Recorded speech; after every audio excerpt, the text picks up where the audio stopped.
So I thought I had already done a video on separation payments, but I guess I was wrong because when I looked through the videos, it wasn't there. So this is a comment on one of my videos asking about what type of severance you get if you are not eligible for VERA or DSR. And it's an interesting question because as I mentioned, if you're 50 years of age and have 20 years of service, you're entitled to the VERA or the DSR, discontinued service retirement. But the only way you'd get it if you're under 50 is if you have 25 years of service. So this commenter has 22 years of service, but she's not 50. And she doesn't fit under the 25 years of service because it's 22 years of service. So there's this weird limbo that she's in, which she acknowledges. So there's good news and bad. The bad news is that you don't get an immediate pension under this scenario, but the good news is that you're going to get a lot of severance if you get terminated in a RIF. So what do I mean by that? I added this as a post in my channel, but this is an easy way to understand what's going on.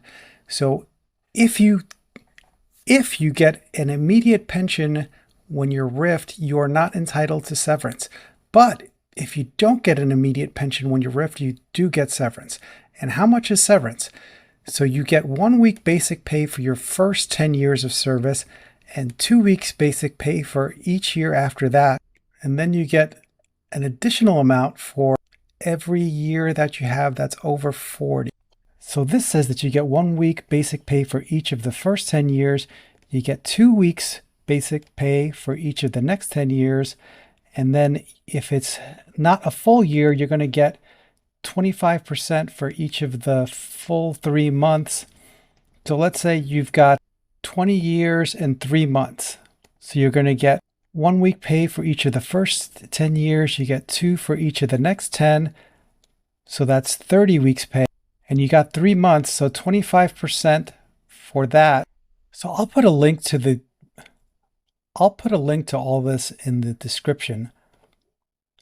And this is from the OPM. It's Fact Sheet Severance Pay. So first of all, it applies to regular, everyday employees like you or me. It doesn't apply to... So first of all, this applies to everyday employees like you and me, career conditional. It doesn't apply to presidential appointments, emergency appointments, accepted appointments under Schedule C, senior executive service. So this is what career people would get. So for the first 10 years, you get 1 week for every year. For the next 10 years of service, you would get 2 weeks for every 10 years, and then 25% of the otherwise applicable amount for each 3 months. So if you had 21 years of service, you would get 10 weeks for the first 10 years, 2 weeks for the next 10 years. So that would be 30 years if you had 20 years of service. And let's say it was 20 years of service and 3 months, then that 3 months would be 25% of a week's pay because she has more than 10 years of service. So 10, 20, 30, 0.25. If you have 20 years and 3 months of service under this formula. And this is an OPM document, but the regulations here, Part 50, Subpart G, and I will put this in the description so you can check it out yourself if you're interested.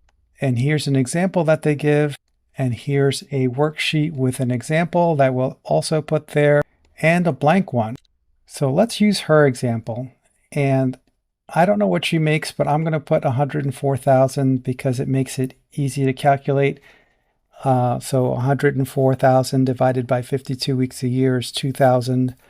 And I don't like dealing with math when I don't have to, and you probably don't either. So we'll assume it's 104,000, which is close to the average for federal employees. The average for federal employees is 106,000, but we'll say it's 104 to make the math easier.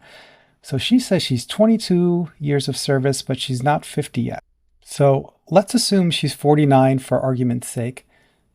And as I said, you got 104,000, and let's say 22 years and no months, just to make it easy.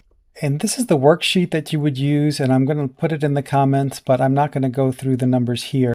So again, 22 years of service, and let's assume she's 49. So for the first 10 years of service, you would get 10 weeks pay, so that brings you to 20,000. For the next 12 years service, you would get 2 weeks, so times 2, and then times that 2,000, and that would be 48,000. All right, so let's just do some quick math. So for the first 10 years, she would get 1 week of severance for each year. That would be 10 weeks. For the next 10 years, she would get, for everything over 10 years, she would get 2 weeks for every, she would get 2 weeks for every year of service. So that's 12 times 2 is 24. So that takes us to 34 weeks of service. And let's assume that she's 44. So 4 of those years of service, she is over 40 years old. And for those years that you're over 40, you get an additional 10%. So for those 4 years, she would have gotten 2 years. For those 4 years, she would have gotten 2 weeks for each of those. So that would be 8 weeks. And 8 weeks plus an additional 10% is 8.8. So by my calculation, it would be 34.8.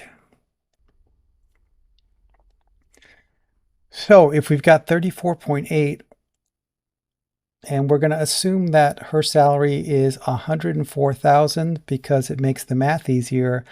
52 weeks a year divided by 104,000 divided by 52 weeks a year is 2,000 a week.